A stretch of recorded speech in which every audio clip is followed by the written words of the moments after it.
Hello students, we are going to discuss of fifth theorem of circle of class 9th। आज हम लोग कक्षा 9 की 5वीं लेक्चर में आज हम लोग तीसरे थ्योरम के बारे में पढ़ेंगे और उसको प्रूफ करेंगे।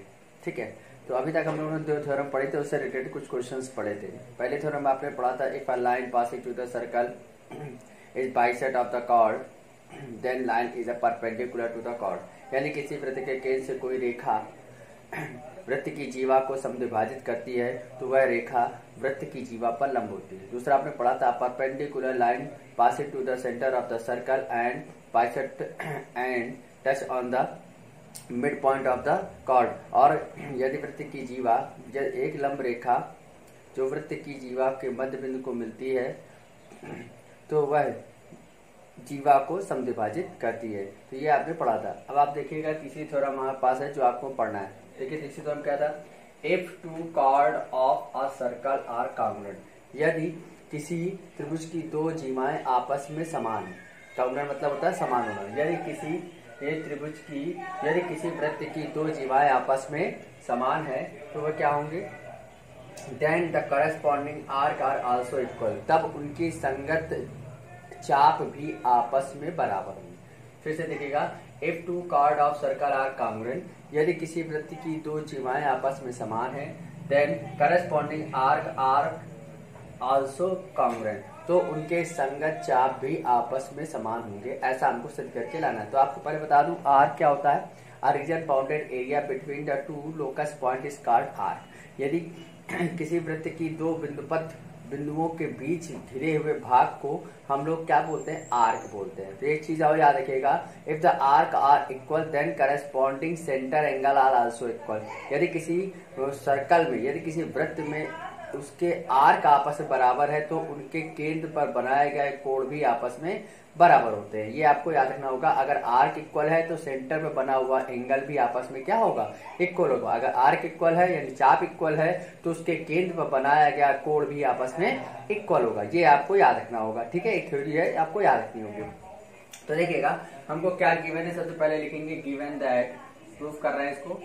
गिवन दैट दिया गया है, कह रहा है is the two chord of the circle, यानी हमको सर्कल दिया तो हमने बताया तो सर्कल क्या डिनोट करते हैं, COR। ठीक है, अब आपको 2 कॉर्ड दिए गए तो 2 कॉर्ड आप ले लीजिएगा।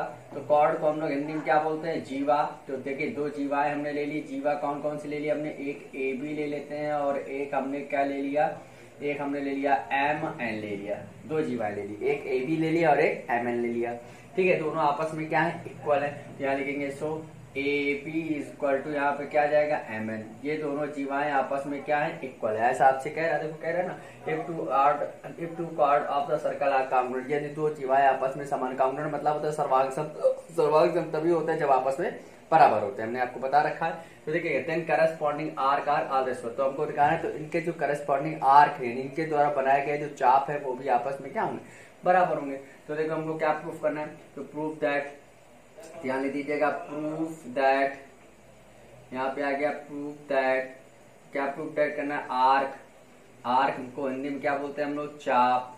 तो चाप AB, जिसे देखो ऐसे डिनोट करेंगे, बराबर क्या आ जाएगा, आर्क MN, यानी चाप MN।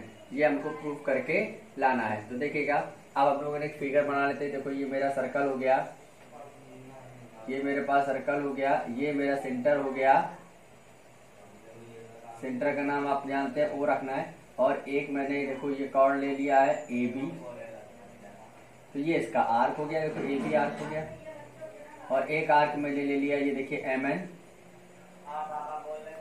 ये आपके पास क्या हो गया, MN। ये आपके पास MN हो गया, और ये MN में देखिएगा ये आपके पास आर्क बन गया। देखो MN। तो देखिए हमारे पास ये कॉर्ड और ये कॉर्ड आपस में इक्वल है। तो हमको प्रूफ करना है कि ये दोनों आर्क भी आपस में इक्वल होंगे। ठीक है, तो अब आ जाओ कंस्ट्रक्शन में। तो कंस्ट्रक्शन को आप हिंदी में क्या बोलते हैं, रचना। कंस्ट्रक्शन में आ गया, क्या किया, ज्वाइन OM, ON, OA और OP। हमने O को M से मिलाया, N से मिलाया, A से मिलाया और B से मिलाया। तो लिखना है joining, join OA, OB, OM, ON, ये हमने इसको मिला दिया। मिलाने के बाद देखिएगा इसको आप मिला रहे हैं तो देखिए ये आपका इससे अटैच हो जाएगा। देखिए यहाँ पर देखिएगा इसको मैंने ऐसे अटैच कर दिया, इसको मैंने ऐसे अटैच कर दिया, इसको मैंने ऐसे अटैच कर दिया, इसको मैंने ऐसे अटैच कर दिया। ठीक है, ये आपके पास अटैच हो गया। तो ए बी हो गया, एम एन हो गया। ठीक है, अब हमको एक प्रूफ करना है। तो मैंने आपको अभी बताया कि यदि किसी का सर्कल के आर्क आपस में इक्वल होते हैं तो उनके सेंटर एंगल आपस में होते हैं। ठीक है, या किसी सर्कल के कॉर्ड यानी जीवाएं आपस में बराबर होते हैं तो भी उनके सेंटर एंगल आपस में इक्वल होते हैं। याद रखिएगा, अगर किसी सर्कल में, किसी वृत्त में उनकी जीवाएं बराबर हैं तो जीवा के द्वारा बनाया गया केंद्र पर जो कोण बनता है यानी अंतरित कोण, केंद्र पर अंतरित कोण भी हमारा आपस में इक्वल होता है। याद रखिएगा। तो देखिएगा यहाँ प्रूफ में आ जाओ।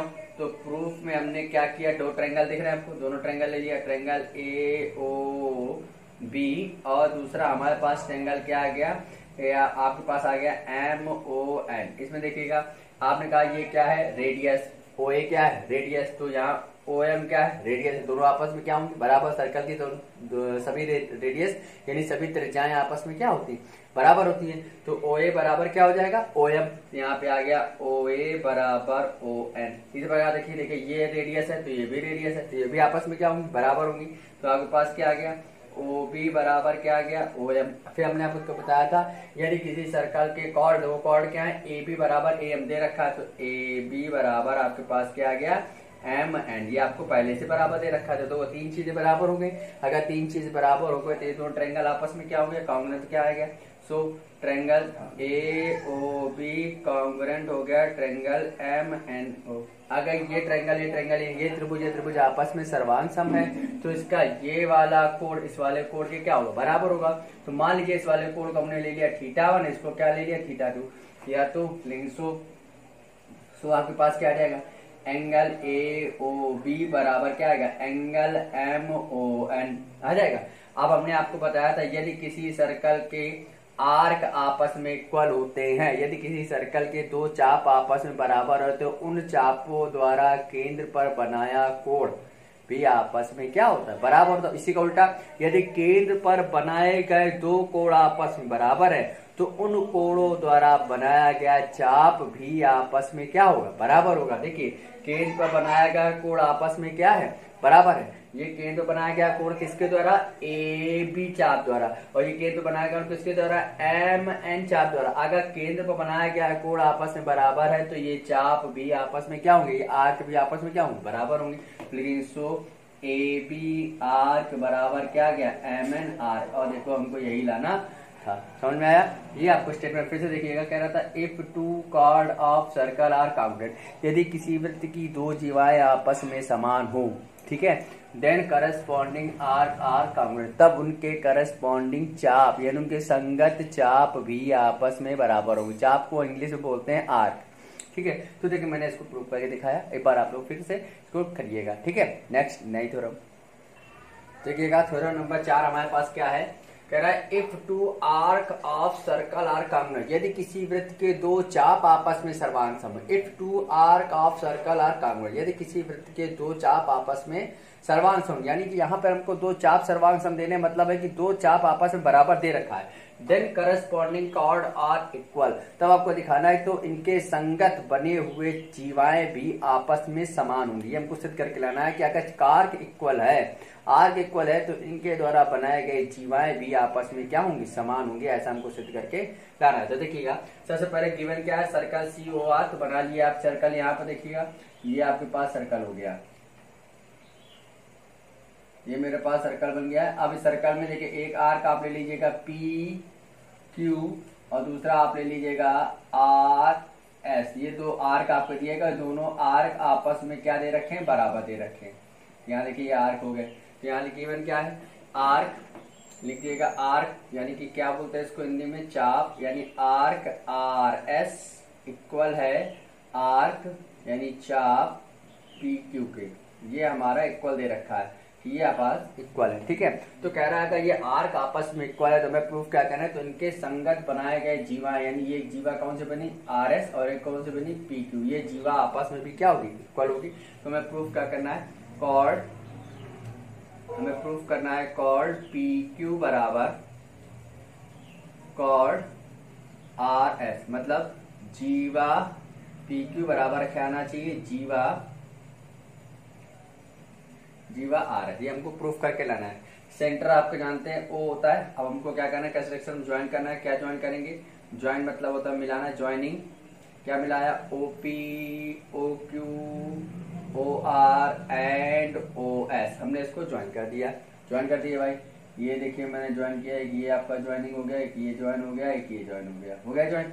अब हमको प्रूफ क्या करना है, हमें प्रूफ करना है कि दोनों कॉर्ड आपस में इक्वल होने चाहिए, तो हमको ट्रायंगल लेना पड़ेगा। उससे पहले मैंने आपको बताया था, अभी प्रूफ भी किया था आपने पहली वाली थ्योरम नंबर 3 में, अगर आर्क इक्वल होते हैं तो उनके करस्पॉन्डिंग सेंटर एंगल भी आपस में बराबर होते हैं। अगर किसी वृत्त के दो चाप बराबर है तो उनके द्वारा केंद्र पर बनाया गया कोण भी आपस में बराबर होता है। ये हमने प्रूफ किया था। चलिए आगे आ जाओ, प्रूफ में ट्रायंगल ले लिया। ट्रायंगल ए, पहला ट्रायंगल हो गया पी ओ क्यू एंड दूसरा ट्रायंगल हमारे पास कौन सा हो गया, आर ओ एस। ये दो ट्रायंगल ले लिए। अब इस ट्रायंगल देखिएगा, ओ पी क्या है, रेडियस है, और ये रेडियस किसके बराबर होगा, ओ एस के। क्यों, क्योंकि दोनों रेडियस आपस में, वृत्त की त्रिज्याएं आपस में बराबर होती हैं। तो ओ पी बराबर ओ एस हो गया हमारे पास। इसी प्रकार देखिएगा, ये ओ क्यू भी रेडियस है, ओ क्यू किसके बराबर होगा, ओ आर के। क्यों बराबर होंगे, क्योंकि ये क्या है, रेडियस है। लिख लीजिएगा यहाँ पर रेडियस यानी त्रिज्याएं हैं, और त्रिज्याएं वृत्त की आपस में क्या होती हैं, बराबर होती है। रेडियस हमारे आपस में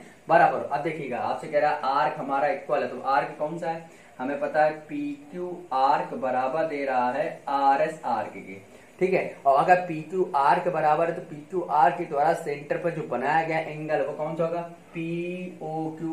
तो एंगल आ गया, सो लिख देना, सो पी ओ क्यू बराबर हो जाएगा एंगल आर ओ एस के, हो जाएगा। क्योंकि हमने बताया था आर्क है, अगर इक्वल है तो आर्क के द्वारा बनाया गया सेंटर पर जो एंगल बनता है वो भी आपस में इक्वल होता है। अभी आपने प्रूफ किया था, तो हमको पता चल गया कि देखिए ओ पी बराबर ओ एस है, ये इसके बराबर, ये इसके बराबर, ये वाला एंगल इस वाले एंगल के बराबर है। यानी ट्रायंगल के 3 पार्ट आपस में इक्वल होगा, तो ये दोनों ट्रायंगल आपस में क्या होंगे, कॉन्ग्रुएंट। तो क्या आ जाएगा, triangle P O Q congruent है ट्रायंगल आर ओ एस, यानी ये वाला त्रिभुज इस वाले त्रिभुज के क्या है, सर्वांग सम है। अगर ये सर्वांग सम है तो इसकी सभी भुजाएं इसकी सभी भुजाओं के बराबर होगी, यानी इसकी सारी साइड इस साइड के बराबर होगी। अगर इसकी सारी साइड इस साइड के इक्वल है तो ये भी तो इसके साइड है, यानी क्या हो गया, पी क्यू बराबर क्या आ जाएगा, आर एस। और यही पी क्यू सर्कल के लिए किसका काम करता है, कॉर्ड का, यानी कॉर्ड पी क्यू बराबर क्या आया, कॉर्ड आर एस। यानी हमको पता चल गया कि जीवा पी क्यू बराबर है जीवा आर एस के, यही हमको लाना था। समझ में आया। आगे का लेक्चर आपको नेक्स्ट, आगे जो थ्योरम है इससे रिलेटेड क्वेश्चन है वो आपको नेक्स्ट लेक्चर में। धन्यवाद।